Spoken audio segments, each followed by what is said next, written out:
President Trump had a short response when he was asked if a ceasefire deal between Russia and Ukraine would include forcing Kyiv to recognize Russia's illegal seizure of Crimea in 2014. Quote, "I don't care." Look, I just want to see the war end. I don't care. If they're both happy, they both sign an agreement. I have no favorites. I don't want to have any favorites. I want to have a deal done.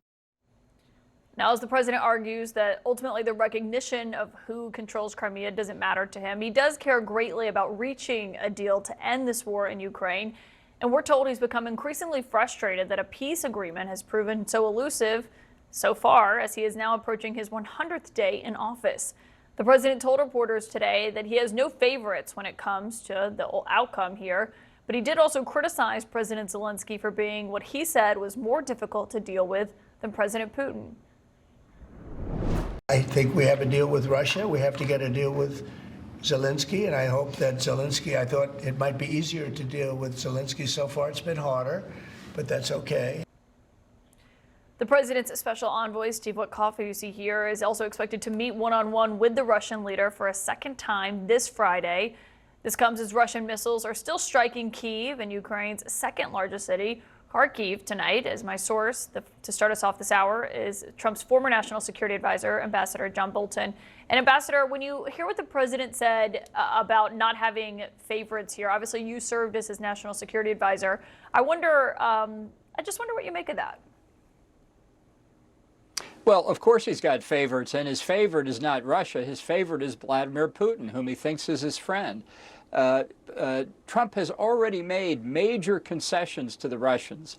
He has said weeks and months ago that he would not support Ukraine being restored to its full sovereignty and territorial integrity, which is a rejection of the U.S. position and the NATO position going back to February 24th, 2022, when the Russians invaded. Trump has said that Ukraine will never become a member of NATO, which is a rejection of the U.S. position since 2008, when George W. Bush first advocated it. He said that there will be no NATO security guarantees. This basically lays down central elements of what Russia already wants, and that has affected the negotiations, which, by the way, have been more about a ceasefire than a permanent peace settlement. A permanent deal is a long way away. But what do you make of everything you just laid out there? Still hasn't resulted in a ceasefire. Why do you think that is? Because that amounts to surrender for Ukraine. These are the Russian positions that then give them the basis, after they regroup and rebuild their army, for the third invasion of Ukraine, to finish what Putin and the Kremlin began back in 2005, announcing it publicly to the world that they were about recreating the Russian Empire. And that includes, critically, getting control of Ukraine. This Trump approach to Russia, I think, is a critical mistake for the United States. This will be one of the biggest reversals of policy in history. It will have ramifications for American national security all over the world. And as Trump says, he doesn't really care about it. He just wants to do it to get the war behind him. That's all he really cares about. What do you make of how it seems he's very frustrated that he's approaching 100 days in office and still there is no agreement, nothing? Well, in part because he doesn't understand what this war is all about. He has said several times, including in the State of the Union message, he thinks the war is senseless. For very different reasons, neither the Russians nor the Ukrainians think that. The Ukrainians are fighting for their freedom and independence. The Russians are fighting to expand the Russian Empire. That's a hard position to compromise, whether Trump thinks it's senseless or not. Anybody who understands this history would appreciate that this is going to be more difficult than Trump and Steve Witkoff think. But if we see these reports turn out to be true, this, by the way, is Witkoff's fourth meeting with Putin on the subject of Ukraine. Witkoff has apparently been urging that sanctions against Russia, and particularly sanctions against the Nord Stream 2 pipeline, be revoked. This would be a huge further concession to Russia. Yeah, Politico is reporting that tonight. We haven't confirmed that yet, but as Steve Witkoff is on his way to meet with Putin on Friday in Russia, I want you to listen to what the vice president said about how ready the U.S. is basically to walk away from this. We've issued a very explicit proposal to both the Russians and the Ukrainians, and it's time for them to either say yes or for the United States to walk away from this process. The only way to really stop the killing is for the armies to both put down their weapons, to freeze this thing, and to get on with the business of actually building a better Russia and a better Ukraine. If the U.S. does walk away, what do you think that means for relations with Russia from the United States perspective? Do they try to normalize them after that and essentially just leave this, or what could that look like? Yes, I think they leave Ukraine in the dust. When Vance says we're giving Russia and Ukraine terms that they should agree to, he's saying Ukraine should surrender 20% of its territory in response to 2 acts of unprovoked aggression over the last 10 years. This is a roadmap for Red China, sorry, Freudian slip, for People's Republic of China to go after Taiwan, to continue to go after the South China Sea, for Russia to take aggression action elsewhere in the territory of the former Soviet Union, and in fact, a license for rogue states around the world. It's not necessarily Trump's view, but I think it is Vance's view. This is a significant American retreat from responsibility for its own national security globally. On one other thing, the president said today no one is asking Ukraine to recognize Crimea as Russia's. That was something that President Zelensky had said earlier was not going to happen. But the New York Times does report tonight that European officials who have seen this proposed agreement say the U.S. would recognize Crimea as that. And the New York Times pointed out that when Secretary of State Marco Rubio was a senator, he co-sponsored an amendment to block the U.S. from ever recognizing any Russian claim of sovereignty over parts of Ukraine that it has seized.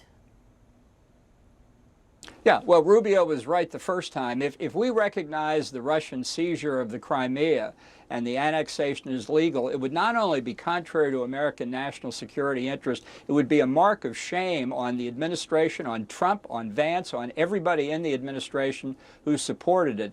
And it would be an open license for other countries to take aggressive action. I don't think people are focused enough on how the rest of the world will read this, along with everything else Trump has done, including the tariff war that he's launched against friends and allies.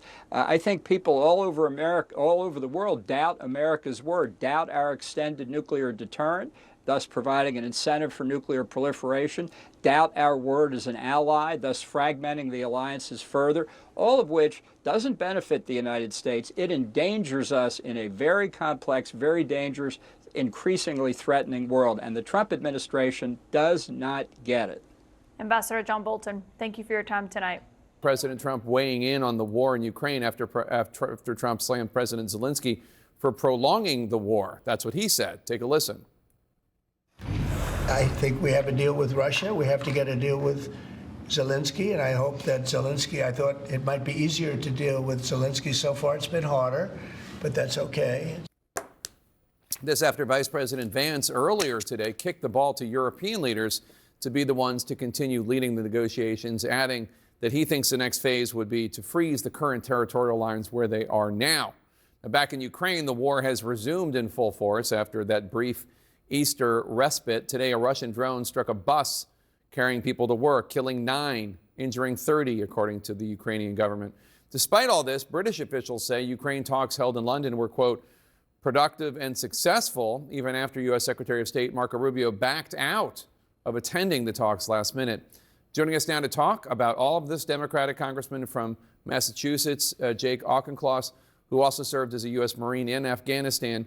Congressman, thanks for joining us. So take a listen to President Trump moments ago talking more about why he wants this war to end as soon as possible.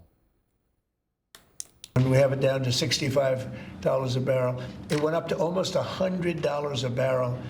And at that number, Putin and Russia made a lot of money. So I think one of the reasons, look, I think he has a certain respect for me, but one of the big reasons is oil prices are down. I think this is a good time to get the war settled. What's your reaction, Congressman? Putin does not have respect for Donald Trump because Donald Trump negotiates with Russia out of a posture of appeasement, and Putin only respects strength. The way to conduct these negotiations is for the United States to state clearly Here is how we are going to ensure Ukraine's security. We are going to let it use the 300 billion euros in Russian frozen assets to field and equip a 1 million-man army. We are going to guarantee it freedom of navigation in the Black Sea.